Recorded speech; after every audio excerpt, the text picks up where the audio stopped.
اعوذ باللہ من الشیطان الرجیم بسم اللہ الرحمن الرحیم ان اللہ ربی و ربکم فاعبدوہ ھذا صراط مستقیم۔ سورہ آل عمران آیت نمبر 51۔ صراط مستقیم یہ ہے ان اللہ ربی، بے شک اللہ ہی میرا رب ہے، و ربکم اور تمہارا رب ہے، فاعبدوہ پس تم صرف اسی کی عبادت کرو۔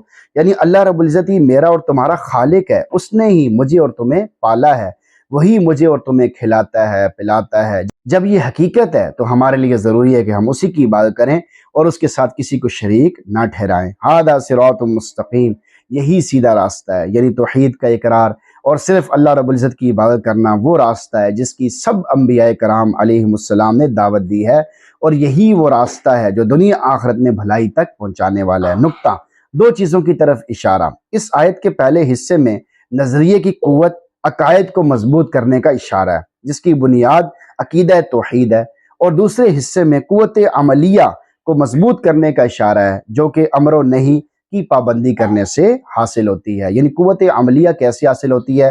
جن باتوں کا اللہ نے حکم دیا ہے ان پر عمل کرنا، جن باتوں سے اللہ نے منع کیا ہے، اس کے رسول نے منع کیا، ان سے رکنا، اس سے قوت عملیہ پیدا ہوتی ہے۔ نقطہ، سابقہ واقعات اس امت کو سنانے کا مقصد۔ پچھلے واقعات اس امت کو سنانے کی کئی حکمتیں ہیں، ان میں سے ایک یہ ہے کہ مسلمان کسی میں کوئی کمال دیکھ کر اس کی الوہیت کے قائل نہ ہو جائیں، اس کے رب ہونے کے، اس کے اللہ ہونے کے قائل نہ ہو جائیں۔ اور دوسرا یہ کہ عیسائی غور کر سکیں کہ حضرت عیسیٰ علیہ السلام الہ یا خدا کے بیٹے نہیں تھے، بلکہ وہ حضرت مریم علیہ السلام کے بیٹے اور اللہ کے بندے اور رسول تھے۔ ففہم وتدبر، اچھی طرح سمجھیں اور اچھی طرح سوچیں۔ آیت کا میسج آپ کے نام۔ دو چیزوں کا جائزہ لیں۔ اس آیت سے واضح ہوا صراط مستقیم دو چیزوں کا نام ہے: صحیح عقائد، نظریات، صحیح عبادت بندگی۔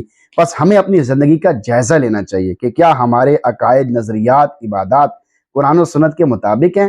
اگر نہیں تو آج ہی سے اپنے عقائد و نظریات اور عبادات کو درست کریں اور دنیا آخرت کی بھلائیوں کو حاصل کریں۔ بس یہ بہانہ نہ بنائیں کہ بھئی کوئی ہمیں تو صحیح ملتا ہی نہیں ہے، سب ایسے ہی اپنی دکانیں چمکا رہے ہیں، سب ایسے کر رہے ہیں، ویسے کر رہے ہیں۔ یہ بہانہ نہ بنائیں، یہ بھی شیطان کی طرف سے بہانہ ہے کہ آدمی یہ کہہ کے دوڑ سے ہی نکل جائے، یہ سوچے کہ بھئی موبائل تو چونکہ لو کمپنیوں والے بھی ہیں، فضول کمپنیوں والے بھی ہیں، بیچ میں کئی مسئلے بھی ہوتے ہیں، تو اس لیے میں موبائل ہی نہیں خریدتا، کیونکہ مارکیٹ میں ایسے موبائل بھی ہیں کہ ان کے اندر مسئلہ ہوتا ہے، وہ 2 نمبر ہوتے ہیں، ان کے اندر کوالٹی اچھی نہیں ہوتی، یا ان کی جو ہے وہ سپیڈ اچھی نہیں ہوتی، لہٰذا اب میں موبائل ہی نہیں لیتا۔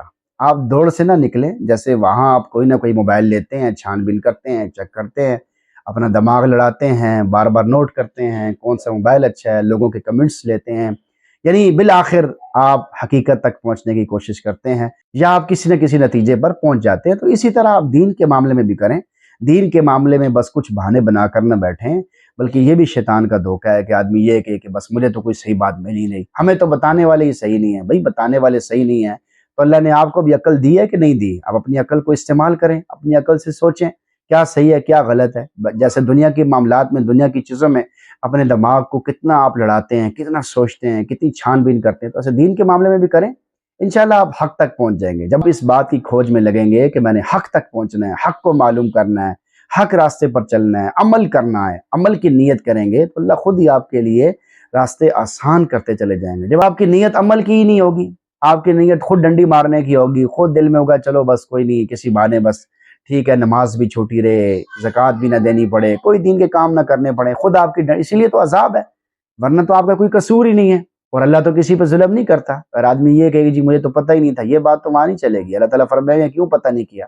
پتہ کرنا چاہیے تھا نا، معلوم کرنا چاہیے تھا، کیوں نہیں معلوم کیا؟ آپ کو معلوم کرنا چاہیے تھا۔ جیسے دنیا کی چیزوں میں آپ بڑی دلچسپی لیتے ہیں، ایسے دین کی چیزوں میں بھی دلچسپی لیں، دین سیکھیں اور ان سے صحیح طریقے سے معلوم کریں، دین سکھانے والوں سے وقت لیں، ان کے پاس بیٹھیں، سیکھنے کی نیت سے ان کے پاس بیٹھیں، اعتراض کی نیت سے باتیں نہ کریں۔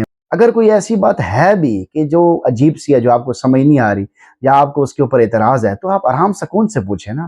تنقید کی نیت سے کیوں پوچھتے ہیں؟ تنقیدی لہجے میں کیوں پوچھتے ہیں؟ ادب آداب سے پوچھیں، آرام سے پوچھیں، احترام سے پوچھیں، تھوڑا حوصلہ رکھیں۔ جیسے دنیا کے کاموں میں لمبی لمبی لائنیں لگی ہوتی ہیں، ہم لائن بنا کے کھڑے ہوتے ہیں، تو اسی طرح دین کے کاموں میں بھی ایسا کریں، انشاءاللہ آپ کی تسلی ہو جائے گی، آپ کو توفیق مل جائے گی۔ ہر نماز کی ہر رکعت میں اللہ تعالیٰ ہر بندے سے یہ کہلواتے ہیں کہ یا اللہ تو مجھے سیدھا راستہ دکھا دے، اہدنا الصراط المستقیم، تو مجھے سیدھا راستے پر چلا دے، تو ہی مجھے سیدھا راستہ دکھا بھی چلا بھی۔ صرف دکھانے کا نہیں کہا بلکہ چلانے کا کہا کہ مجھے سیدھے راستے پر چلا، یعنی یا اللہ تو مجھ پہ مہربانی فرما کہ میں ایسا بھی ہو سکتا ہے کہ سیدھا راستہ دیکھ لوں پھر چلوں نہ اس پر، تو آپ ذرا مہربانی فرمائیں اہدی کہ آپ مجھے چلائیں، سیدھے راستے پر چلائیں، یعنی اپنا فضل فرماتے رہیں، مستقل طور پہ اپنا فضل فرمائیں۔ ایک ہوتا ہے وقتی طور پہ اللہ کا فضل ملنا، اور ایک ہوتا ہے مستقل طور پہ اللہ کے فضل کے ساتھ خاص ہو جانا۔ قل ان الفضل بید اللہ یؤتیہ من یشاء، آپ کہہ دیجئے بے شک فضل اللہ کے ہاتھ میں، اللہ جسے چاہتا ہے اپنا فضل عطا فرماتا ہے، اور اللہ بڑے فضل والے ہیں۔ پھر اگلی آیت میں یختص برحمتہ من یشاء، اللہ اپنی رحمت کے ساتھ اپنے فضل کے ساتھ کچھ لوگوں کو خاص کر لیتا ہے، پھر انہیں مستقل طور پر دین کے کاموں کی توفیق دیتا چلا جاتا ہے۔ تو آپ سب سے پہلے نماز پڑھنے کا اہتمام کریں، نماز سیکھنے کا اہتمام کریں، نماز بنانے کی کوشش کریں کہ صحابہ کی نماز کیسی تھی، نبی اکرم صلی اللہ علیہ وسلم کی نماز کیسی تھی، اس طرح نماز پڑھنے کی عادت ڈالیں۔ اس سے انشاءاللہ آپ کو ضرور بے ضرور سکون بھی ملے گا، اطمینان بھی حاصل ہوگا۔ اللہ تعالیٰ آپ کی تربیت فرمائیں گے، آپ کے دل کو بدل دیں گے، سوچ کو بدل دیں گے، دین کی طرف آپ کو لگا دیں گے۔ اللہ تعالیٰ سے دعا اللہ تعالیٰ ہم سب کو عمل سمجھ توفیق عطا فرمائے، اور ہم سب کو قرآن پڑھنے سننے سمجھنے کی بھی توفیق نصیب فرمائے، آمین۔